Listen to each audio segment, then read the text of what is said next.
I think we're online already. Just a second, checking up.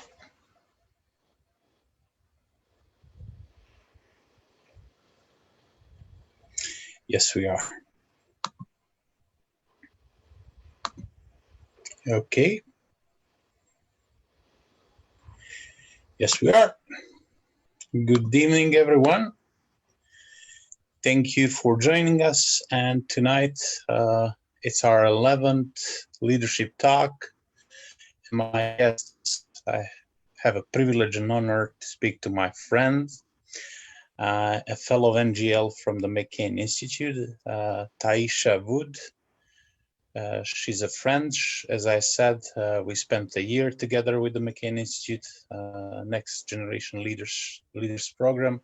Tyesha was at the time a police detective in Gila River Police Department in Arizona in Indian country. And Tyesha comes from the Navajo Nation. She was invested a lot in a particular problem that has been very important in her community. It's the problem of human trafficking. And Tyesha now works with the Amber Alert nationwide program, famous for here in the Balkans and around the world. We know about it from the movies, but when you're in the US, every time something bad happens, especially when kids are involved, you receive a message that somewhere in your neighborhood or in your community, a child is missing.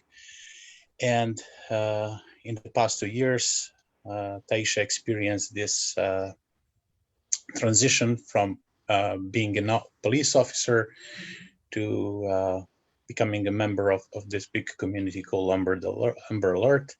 So Tyesha, thank you very much for joining us tonight and spending some time with us. It's still morning in Arizona. It's 9 hours difference. So yesterday we had a bit of mismatch. So tonight I hope we'll have enough time to discuss what's important for us. Thank you for joining us tonight again. The first question I want to ask you is what we went through during our program about values. Starting with values, I wanted to share with us some values that you consider very important, that you've been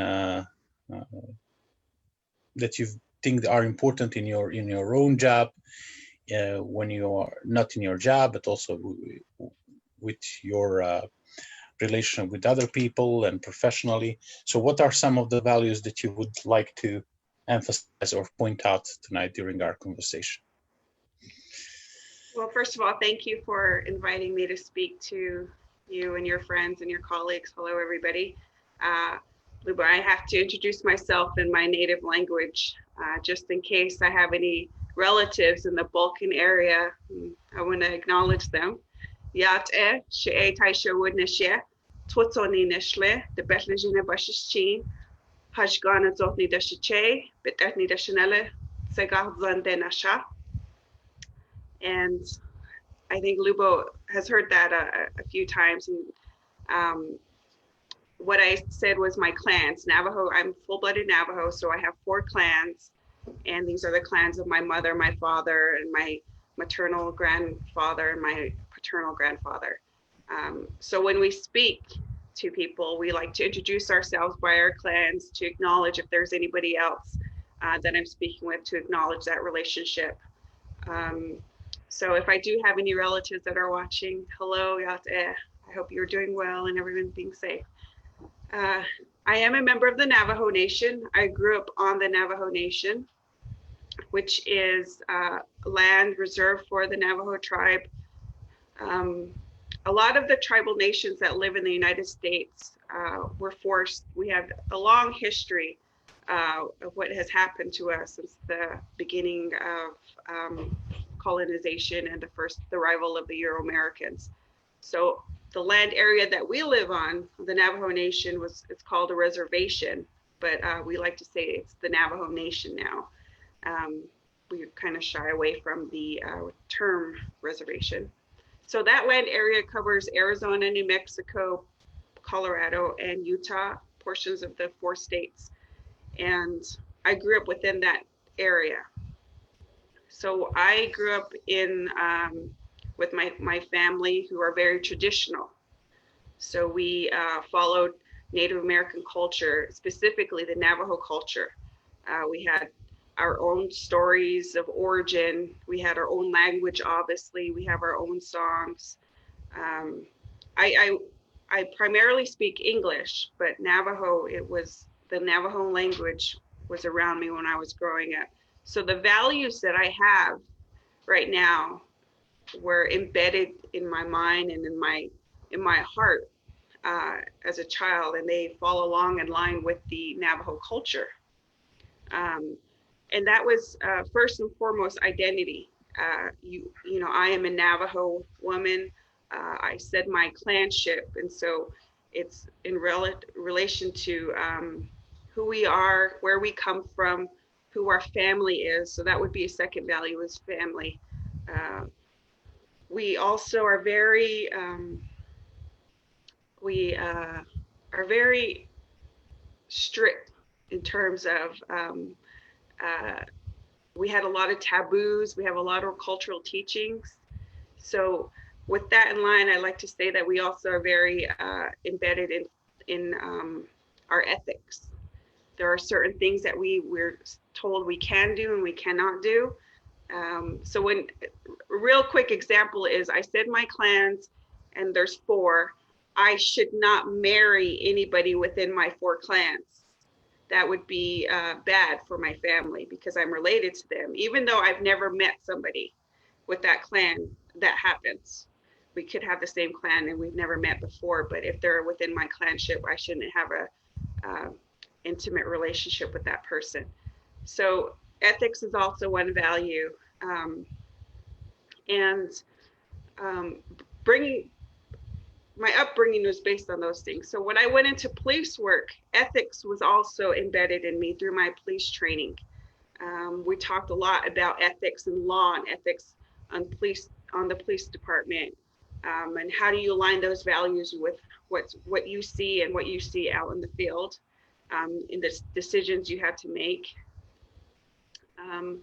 But I think throughout my career, I worked 17 years in law enforcement. A lot of what I learned was basically what I want other people to, how I want other people to treat me is how I should treat them. So respect has always been along the lines, but I think I see it more with my past years in police work. When I deal with victims, I wanted them to know that I was sincere. I did want to help them. And so I think these things are things that I've always grown up with. And in my career, I've worked upon. I've always tried to practice ethics and being true to who I am. I've always thought I should express respect no matter who I was working with. And sometimes in police work, that was one-sided. You could give respect to people, and of course, we've been called different names. I've been spit on, I've been kicked, I've been hit. It didn't matter what was happening to me. I still had to perform to the best of my abilities, and that included showing respect.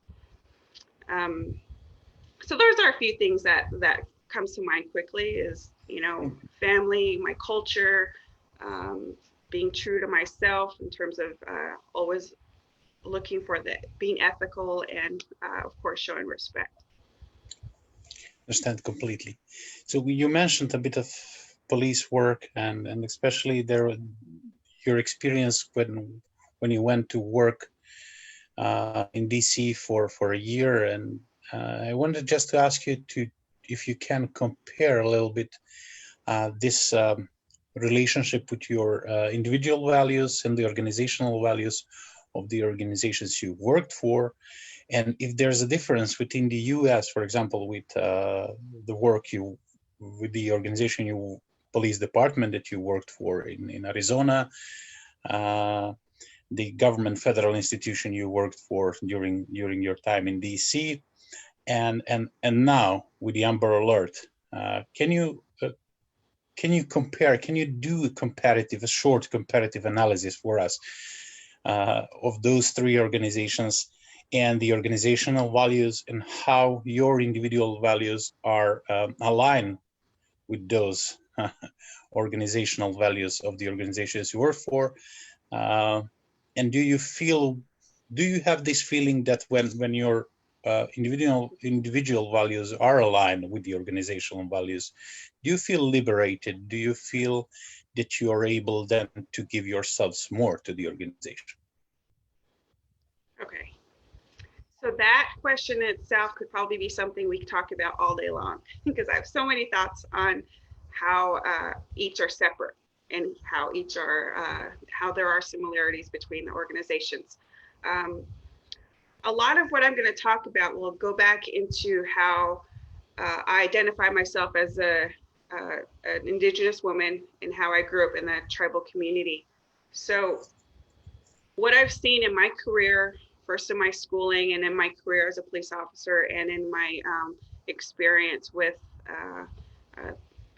leaving my home and going to DC to work with an organization, federal organization there, is that there is a difference between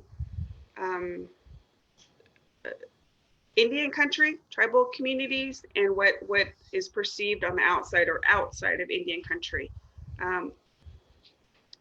And a lot of it has to do, again, is because we, in Indian country, it's in a different environment. We're all sovereign nations, federally recognized tribes are all sovereign nations, meaning we have our own government.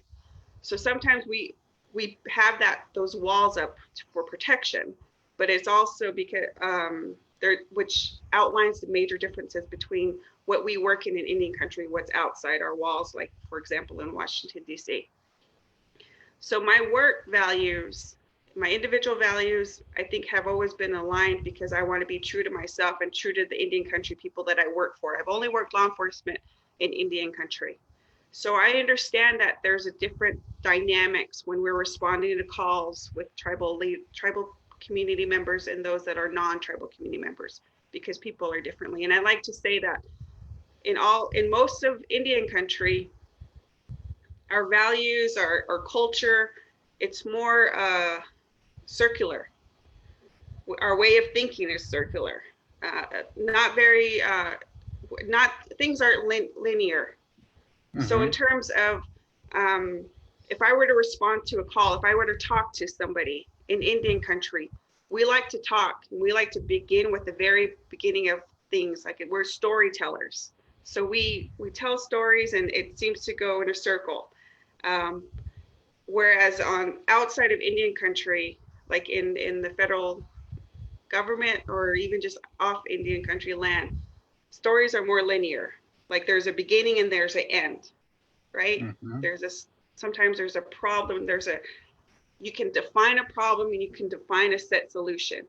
In Indian country, it's not that easy just because of our mind and the way we grow, even our leadership roles. It begins with the past, it's the present, it's the future.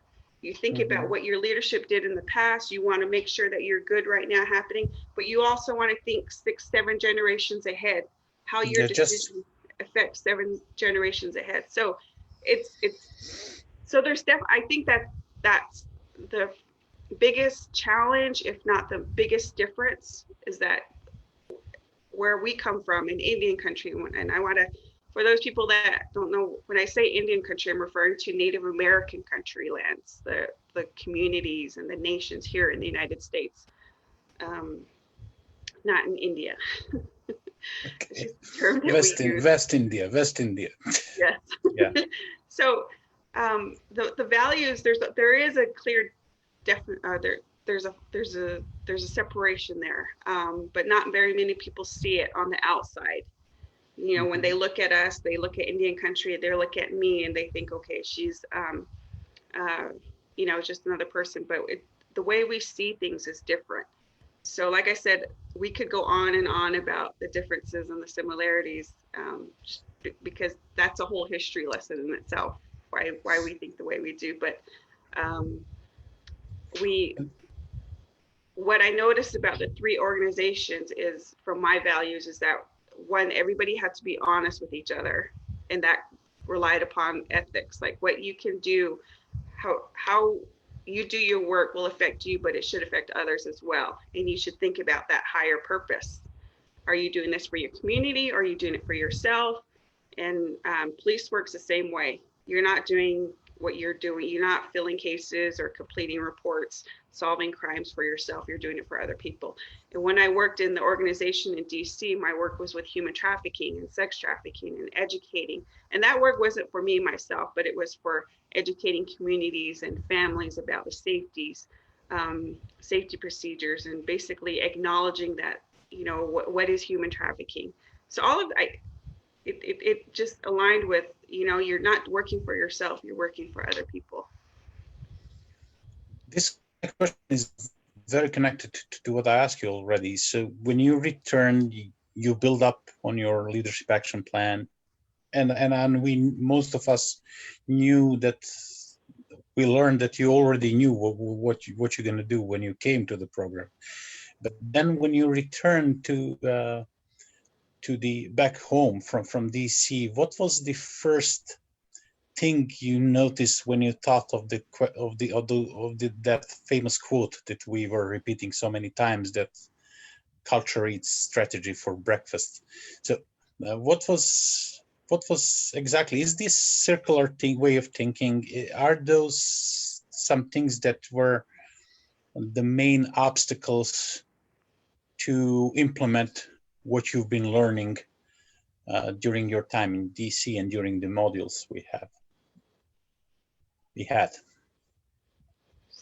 So you're asking about the most difficult part of my LAP, my leadership. The most difficult things, the most difficult, let's say, how to call it, the obstacles that you found that are back in your community that you were not prepared for during the time in the program. My leadership action plan began when I was a detective, where I saw a need for education and awareness of the human trafficking issues happening in Indian country and within our tribal nations. So I went out on that plan to get more information on how to help our tribal nations, our communities, work through that, because things are different in Indian country as opposed to what's happened in the major cities of the United States. So when I returned back and had this idea of how I was going to educate or provide awareness, the biggest obstacle I had was people acknowledging the fact that there is a problem. And that problem was human trafficking, sex trafficking happening within their community, within their homes, in fact. As I said, we think in a circular time. So sometimes the fact that acknowledging what was happening right now went back to all the trauma that happened to our families and our people many, many years ago, when there's many stories of when tribal community members were removed from their land and sent off to boarding schools to be educated off tribal lands, because that's what the government thought was best for tribal people, for Native Americans. So when we speak about human trafficking, which involves an individual being removed from their comfort land, from their families, and being forced to do something else, there was a lot of trauma there being identified, that this has happened before to our people, this has happened before. And a lot of people didn't want to acknowledge that these problems are existing, just in a different format. But the concept was the same: being removed from your lands and being forced to do something, but where there's a disconnect from your family.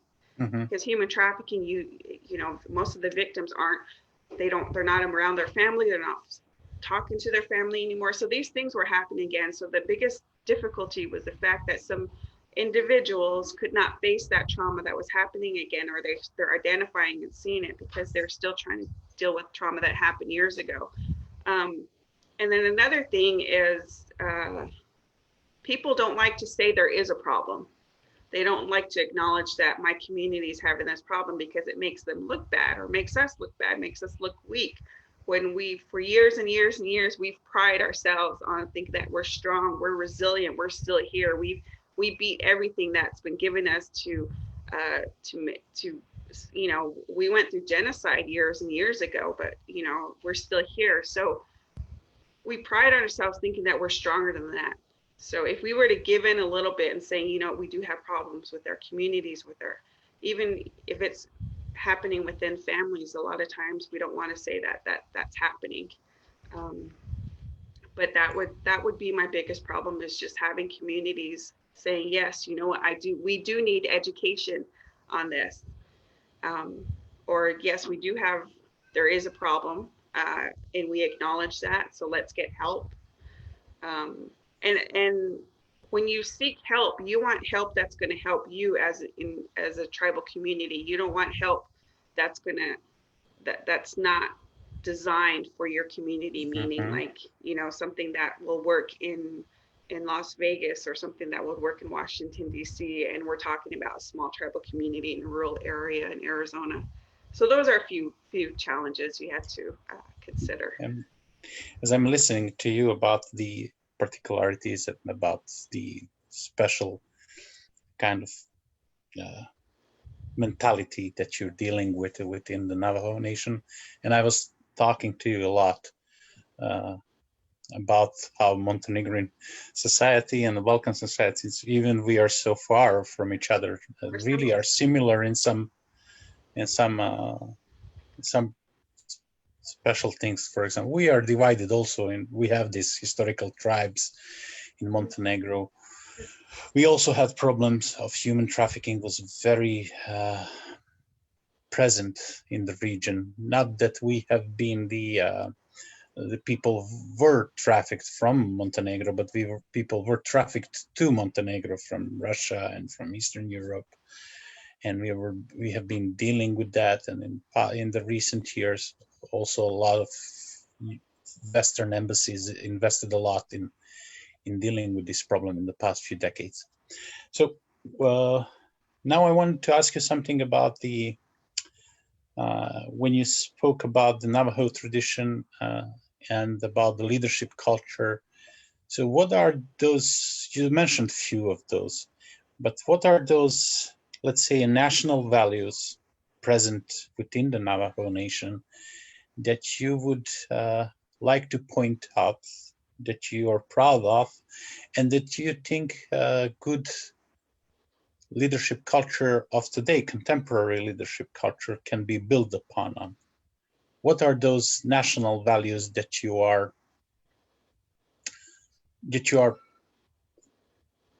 keeping, that you are cherishing the most, and that you believe that are important for building a contemporary Navajo leadership or political culture, let's say? Tribal leadership, I think, is very distinct in the fact that when I speak for our tribe, I think I speak for a lot of tribes. It's leadership is embedded in our culture. There's terminology, there's ways to identify this type of leadership, and I think we know it as servant leadership. You know, where you do something not for yourself but for the community, and there's a higher purpose. And with Navajo leadership, it's always been that that theme is what you're doing is for your community and for your community's kids and their grandchildren. And what you ask of your community should be something that you yourself as a leader would do. So as a leader, you shouldn't ask people to do something that you wouldn't do yourself, right? And I believe that that's what was embedded in our culture as a Navajo people, is that's the type of leadership we looked at. And when I think of our past leadership, or you know, many chiefs that thought about things to keep the people safe, and to keep them strong, whether it was signing the treaty with the United States, He thought about, the chief then thought about lands and, how much we would be able to keep because he was thinking about future generations. And then what I see from our leadership now, there will always be people who aren't happy with leadership, no matter who it would be. But the times that I've seen with COVID in our current leadership, I saw my tribal leader, President Jonathan Nez, go out into the communities and help with food and help with education, where he was passing out face masks and urging families to stay home and say, but this community went out, our leadership went out and talked to people. He didn't stay at home. And he actually, our leadership, they were both quarantined because they had come in contact uh, with people who were later positive from the virus, from COVID-19. And I think that aligns with national leadership. Um, we have to be true to ourselves and true to the people that we're serving, who voted us into these leadership positions. But we should always serve with that higher purpose. It's not about me. It's about my community. It's about the nation. And a lot of that, like, I think I've said it before, the 7 generations. That's a term that you hear a lot with Indian country. Like, what you do now is going to affect the 7 generations behind you. So let's think about that. So I like, when I look at leadership now, I pick up on things like that. Are they doing this for, are they considering other people? And like I said, I also know that there have been decisions that leaders have made that I don't agree with, but that's not everybody will be satisfied with the one leader. There's always going to be, and that's when you go into leadership. You have to be strong. You have to be accountable for your decisions. You have to be accountable for what you do in the public eye and outside the public eye. So you got to be true to yourself. And what's that term we heard? The true north. Understand. And always go by those guidelines of what you think is right, and lead with purpose. Yeah, that's what constitutes the integrity. Being true to yourself. So that's what we learn. When you betray integrity, when you are losing your integrity, it means that you're betraying yourselves. And when you're betraying yourself, then those who are led, the team you're working with, they're losing trust in you. And we've learned that trust is one of the trust is the essence of leadership, as General Frickley likes to repeat a lot of time, it. So the last question is, you partially responded to it, and you mentioned the Navajo President Nez. I just want to emphasize that Navajo Nation has its own institutions. You mentioned it, that you have a president, you have a Supreme Court, and I've been there thanks to you. I've been in Windrock, in Arizona. No, is it New Mexico? Arizona. Windrock is it's in Arizona. So I've been there. I've been almost to all 4 corners of the 4 states. It's a beautiful part of our world. So I just wanted to ask you, what are some other leadership stories, leadership paths that you find inspiring, that you find motivating for you? Are there some people that are inspiring your everyday efforts to continue pursuing your leadership action plan? Yes, there's a few people. I'm short. I'm only 5'1", so I look up to a lot of people. And Lubo, you're one person I look up to. Thank you. I'm just kidding. I always think of things I know about and the things I've learned recently with Senator John McCain. He's a big influence in the things that I am doing now as a leader. And in his, you know, his leadership style was, he was a servant leader, or servant leadership he practiced. But it was during his time when he was held captive. You know, he had that opportunity to leave at one point, and he didn't want to leave, and he knew that his team was still there, and he was going to leave because he had the opportunity because of his father and his grandfather and their role in the Navy, but he stayed with his team. And that part I always think about that, and think about the choices you make, you know, as a leader or even as a team member. You know, it's about sacrifice as a team, and it's about that mentality of what are we going to do as a nation? What are we going to do next? Not so much I, but what are we going to do? And then thinking more about that question, I thought of there's a U.S. Congresswoman from New Mexico. Her name is Deb Howland, and she's one of the first Native Americans to serve in Congress. And she was, she's, I believe, in her second term now, or second year. And I may be mistaken, but one of the stories I heard early on about her is she's from a tribal community in New Mexico. And she had wanted to be run for councilman, or it would probably be a chairman or governor in that community. And she was told that she couldn't because she was a female. And they did not honor females running for president or tribal leadership in that area. And that's something that's common, actually. Navajo Nation has not had a female tribal leader. So with her tribe, it was the same.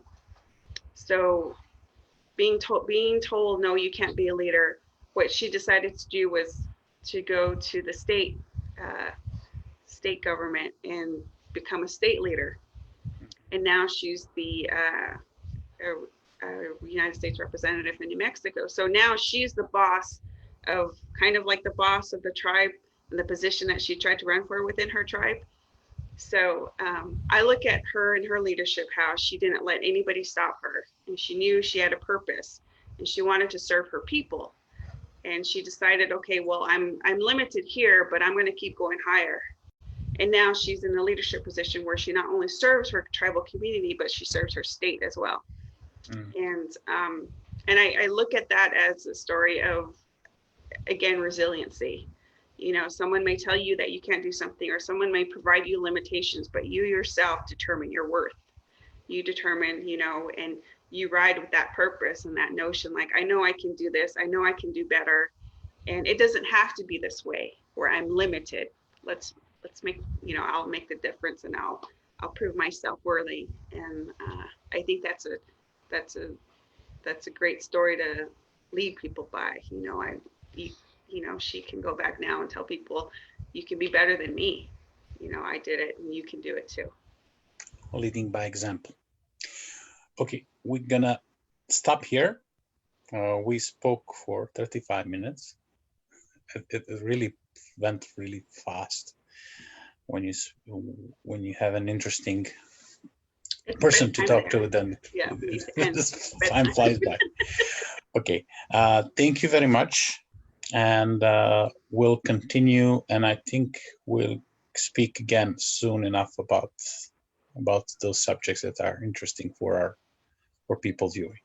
Thank you, Tyesha. See you soon. Thank you for the invitation. Be well, be safe, everybody.